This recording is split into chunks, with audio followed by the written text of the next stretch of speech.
김성희 교수, 가계동향 조사통계청 과오, 소득주도 성장 필요성 보여주는 지표, 청와대 통계청장 경질 측면, 사실관계 좀 더 명확히 밝혔어야. 통계청의 과오 지금껏 가계동향 조사 정치권 관심 박 통계청 심각하게 생각하지 않았을 것 샘플 교체 작년과 비교할 것이 아니라 심각해. 진 양극화로 해석해야 소득주도 성장 필요성 보여주는 지표일 수도 있다. 최저임금 인상 이제 8개월, 소득주도 성장 뒷받침 정책 시행돼야공. 과 따질 수 있다. 단기 외에 구조적 대책 최소 3년 이상은 걸린다. 470조 예산 중 23조 일자리 예산, 그렇게 큰 규모 아니다. 명박 박근혜 정부 고용률 70%를 달성 위해 임시 일자리만 늘렸다. 산 좀 더 적극적으로 더 쓰여야 1인 자영업자 등 최저임금 무관한 사. 남들이 가장 열악 자영업자 안에도 양극화, 어떤 자영업자 보호할 것인지 구분, 맞춤 지원해야. YTN 라디오 이동영의 뉴스 정면 승부. 방송, FM 94.5, 18시 10분에서 20시, 방송일, 2018년 8월 30일, 목요일, 대담, 김성희 고려대 노동문제연구소 교수.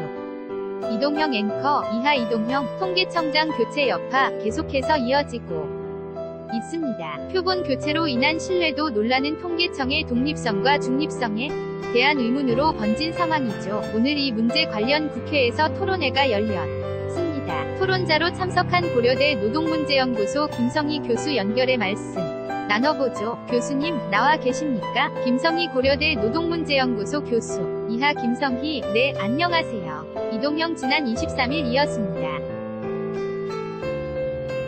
정부가 의도한 소득주도 성장 정책과는 어긋나는 통계청의 2분기 가계동향 조사 발표 이후에 황수경 전 통계청장이 전격 교체되면서 문책성 경질이 나는 논란이 불거졌었는데요. 청와대는 문책성 경질이 아니라는 이야기를 했습니다만 교수님은 어떻게 보십니까? 김성희, 네, 재임 기간이나요.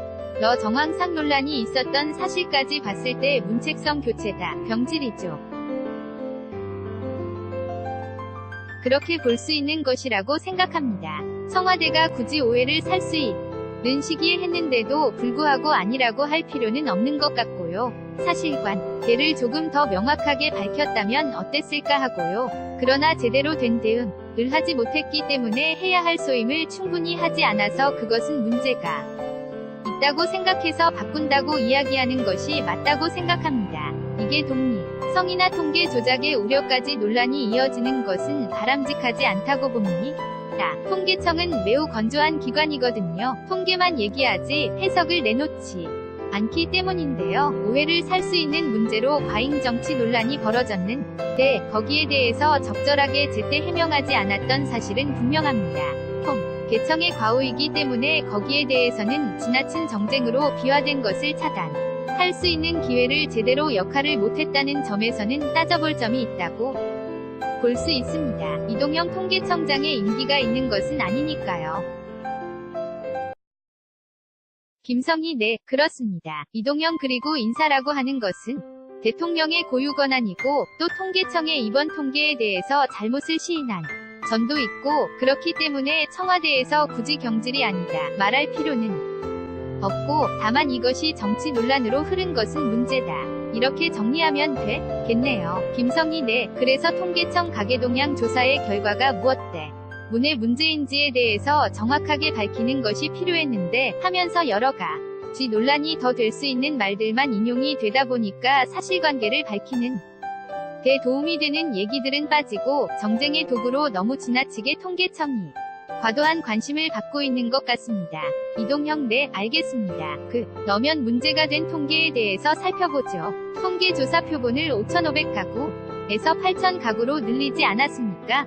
그 8,000가구로 늘리면서 1인 가구, 특히 고령층 비중 등이 늘어났고 그래서 빈곤층이 많이 포함되는 바람에 저소득층 소득이 나빠졌다는 통계가 나왔다. 이렇게 보면 되는 거죠. 김성희, 네, 5분 위로 소득 지출을 나누면 1분 위가 제일 하위 계층인데요. 하위 20%인데 그쪽의 소득이 감소했다. 그것이 최저임금 인상을 했음에도 감소한 것은 오히려 소득주도 성장 정책이 저임금 계층에게 타격을 준다. 이런 결과이기 때문에 폐기해야 한다. 이런 해석으로 이어졌는데요. 사실 1분 위 통계가 늘어난 것은 샘플 자체가 작년하고 단순히 비교할 수 없는 통계입니다. 작년에 가계동향 조사를 없애고 다른 분배 지표 조사가 새롭게 만들어졌거든요. 그것으로 통합하려고 4,000개로 샘플을 축소했습니다. 그래서 그 이전의 샘플에서 새로 매년 3분의 1씩 교체해야 하는데 교체하지 않았던 거죠. 6,000개에서 4,000개로 줄었는데 올해는 다시 이게 오래된 조사고 중요한 조사니까 계속하는 것이죠. 제대로 조사하자. 그래서 오히려 늘렸습니다. 실천 개가량으로 늘렸는데 그래서 작년하고 올해 샘플은 서로 비교하기가 불가능할 정도로 샘플이 달라져 있기 때문에 작년에 비해서 1분 위 소득이 줄었다는 것을 올해 조사를 가지고 비교하는 것은 적절치 않다. 이런 것이고요. 그래서 작년과 올해 샘플이 이어진 것이 한 2,000개가량 있는데 2,000개가 9회 조사를 하면 1분 위 소득이 오히려 올랐거든요. 그래서 그런 점에서 봤을 때는 이걸 가지고 올랐다, 내렸다 라고 해석할 수 없는 통계다. 올해 샘플 자체는 올해의 가계소득 동향이 어떤지를 파악하는 데 도움이 되는 자료지만 작년에 비해서 어떻게 변했다고 해석할 수 있는 것은 아니고요. 더군다나 그것을 정책적 요인에 의해서 이렇게 됐다고 하는 것은 더 과장된 해석이다. 이렇게 볼 수 있겠죠. 이동형 그러니까 샘플이 달랐기 때문에 작년과 직접적으로 비교가 불가능한 것인데 통계청이 추가 설명도 하지 않았단 말이죠. 그 부분에 대해서 문제점이 있는 것인데요. 김성이 적절하게 설명하지 않았는데요. 이유는 있습니다. 작년에 없애려고 했던 것이니까 굳이 이것을 강조해서 얘기할 필요는 없다고 했는데 올해 제대로 하기 위해서 샘플을 늘렸으니까 왜 이렇게 늘렸는지, 왜 제대로 다시 하려고 하는지, 그래서 달라져서 작년하고 연속선상에서 해석할 수 없는지 이것을 밝혔으면 되는 것이고요. 사전에 밝히든지 논란이 될 때도 담백하게 정쟁에 휘말리라는 것이 아니라 이런 사실 자체를 명백하게 밝혀서 과잉 해석을 방지하는 역할을 하는데 충실했어야 한다. 그랬으면 정치적 과잉 논란이 벌어지지 않았을 것이라는 점은 분명합니다. 동형 그러면 통계청은 이렇게 발표하게 되면 정쟁으로 활용될 것을 예측하지 못했을까요? 김성이 그렇죠. 그렇게까지 심각하게 생각을 안 했고 이제까지 가계동향 조사에 그렇게 정치권이 깊이 관심을 가진 적이 없습니다. 그 다음에 우리나라 분배지표로 가계동향 조사가 사실 5분 위 최상 위 소득계층은 제대로 응답하지 않습니다. 그래서 과소 집계되고요. 가계 부기재 방식인데 그러다 보니까 제대로 집계가 안 되고요. 1분 위도 제대로 파악이 안 돼서 다른 소득분배 지표에 비해서 소득분배가 별로 나쁘지 않은 것으로 나오는 겁니다. 제대로 된 맞추는 과정에서 샘플을 늘린 거죠. 1분 위와 5분 위를 다 늘렸기 때문에 5분 위는 많이 올라가고 통계 조사 이래로 가장 높은 수치로 5분 위 소득이 올라가고요. 통계조사 이래로 가장 크게 1분 위 소득이 내려갔습니다. 그래서 이것 자체를 가지고 정책 위 역량 탓이라고 해석하는 것은 금물인 거죠. 이 샘플 자체가 바뀐 것은 작년하고 비교할 것이 아니라 올해 이렇게 분배 상황이 현실을 반영하고 있다. 그것이 갈수록 양극화가 심해지고 있다는 것을 해석하는 데 도움이 되는 자료이지 작년에 비교해서 어떻다고 얘기할 자료는 아니다. 오히려 올해 이렇게 나쁘니까 소득주도 성장을 폐기할 것이 아니라 이렇게 양극화가 점점 심해지고 있으니 심각한 양상이 있으니 소득주도 성장 정책을 통해서 아래로 물이 흐르게 해야 한다. 이것을 보여주는 지표일 수도 있다. 는 겁니다. 이동형 오히려 역으로요. 알겠습니다. 그런데 지금 어쨌든 노인 가구, 1인 가구 청년들, 1인 여성 가구가 우리 사회에서 많은 비중을 차지하고 있는 것은 사실이란 말이죠. 그러면 그쪽 샘플을 늘리는 것은 당연한 통계다. 또 이렇게 이야기하고 있거든요. 김성이 그렇죠. 올해 샘플을 늘린 것은 이제까지 가계동향 조사가 우리나라 가계소득 위 동향을 정확하게 파악하는데 미흡했던 점을 보완한 측면이 있습니다. 그래서 올해 해석은 가계금융복지 동향조사라고 자산, 부채까지 다 같이죠. 사하는 조사가 있는데요. 그 조사와 근접한 수치에 가까워지게 샘플을 잘 구성해 나가는 첫 단계다. 첫 단추를 끼웠다. 이렇게 볼 수도 있고요. 그래서 올해 가계 동향이 어떤지를 파악하는 데는 도움이 되는 자료입니다. 잘 만들어가고 있는 건데 문제는 작년하고 비교해서는 안 된다.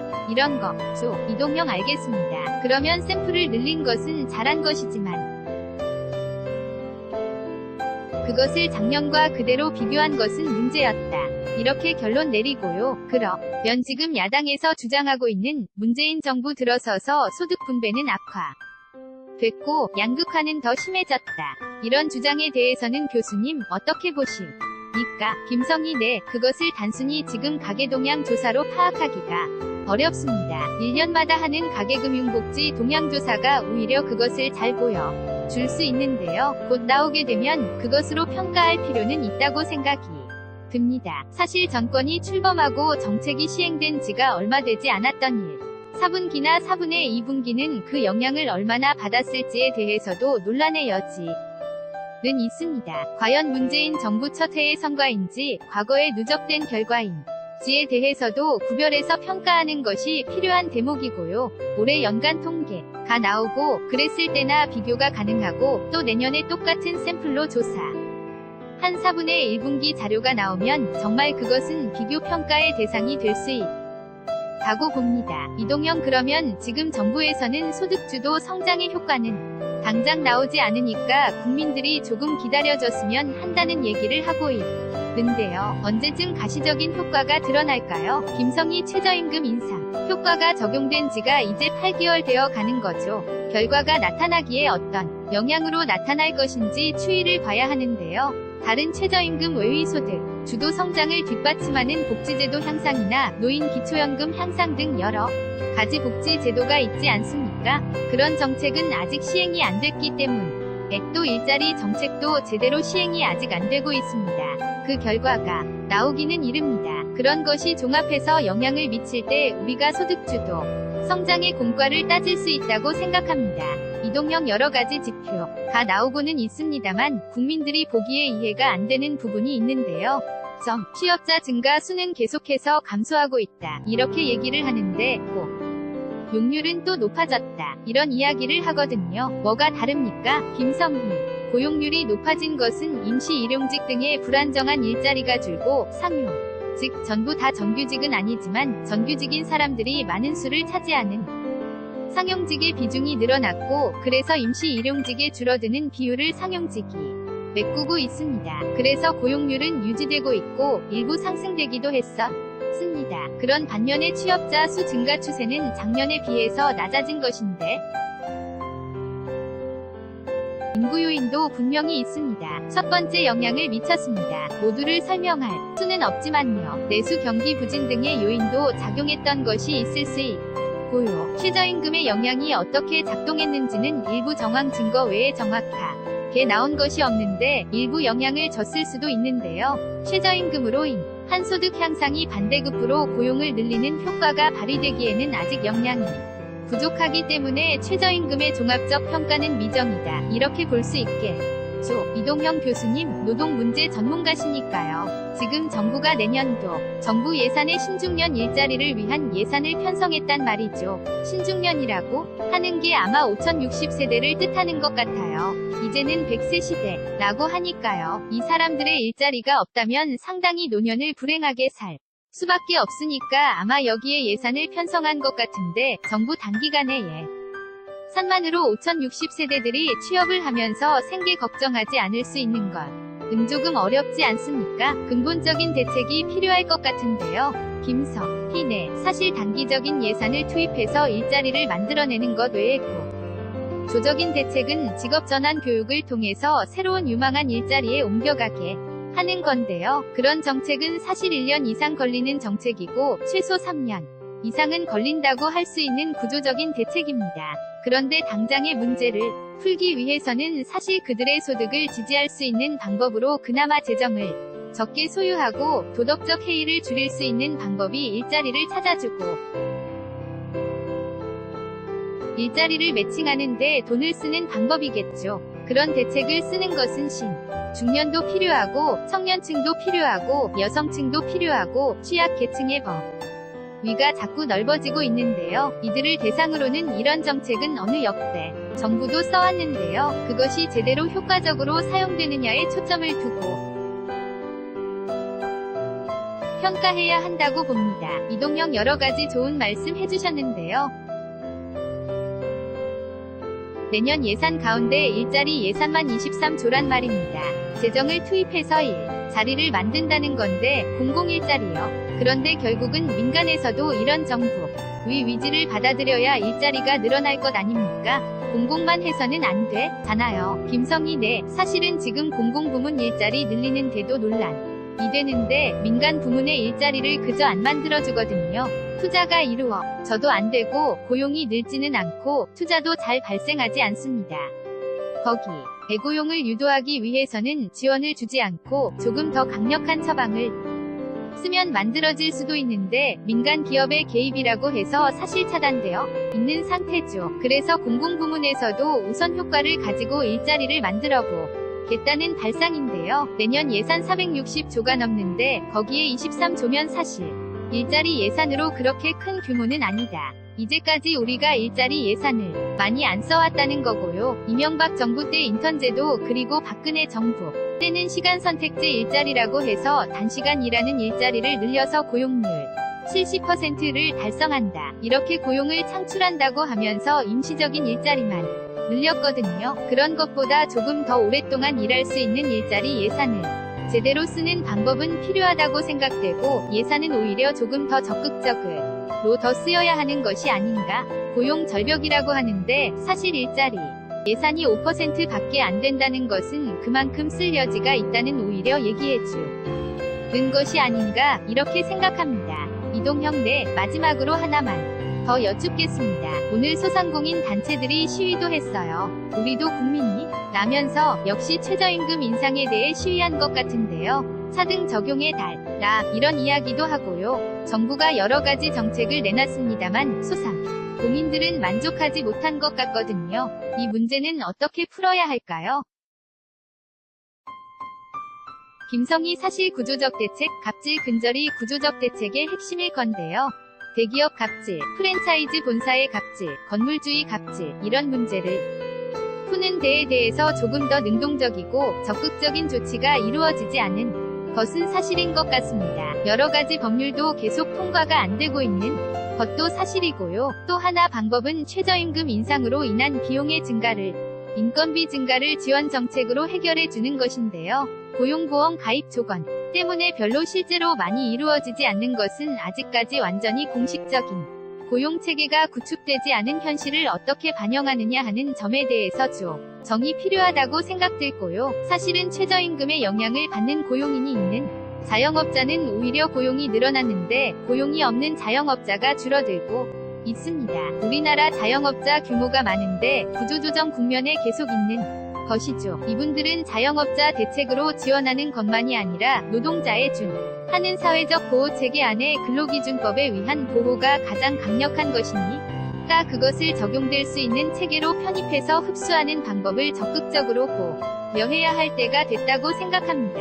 이동형 1인 자영업자들 말이죠. 김성희 네, 1인 자영업자 수와 무급가족 종사자가 급격히 줄고 있고 위기에 처해 있거든요. 이것은 최저임금과 무관한 사람들이 4분의 3을 차지하고 있거든요. 이분들의 처지가 가장 열악한 것이라서 사실 최저임금 적용의 영향을 냉철히 정확하게 평가해야 한다.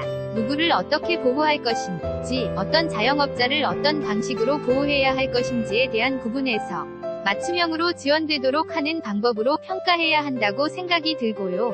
최저 임금 자체를 무력화할 수 있는 업종별, 규모별 적용은 적합하지 않은 게 업종별, 규모별로도 양극화되어 있습니다. 자영업 안에서도요. 그런 처지를 종합적으로 고려해보면 고용인이 없는 자영업자의 처지를 고려하는 것도 놓을 수 없는 대책이다. 이렇게 봅니다. 이동형 알겠습니다. 교수님, 오늘 말씀 감사합니다. 김성희 네, 감사합니다. 이동형 지. 금까지 고려대 노동문제연구소 김성희 교수였습니다.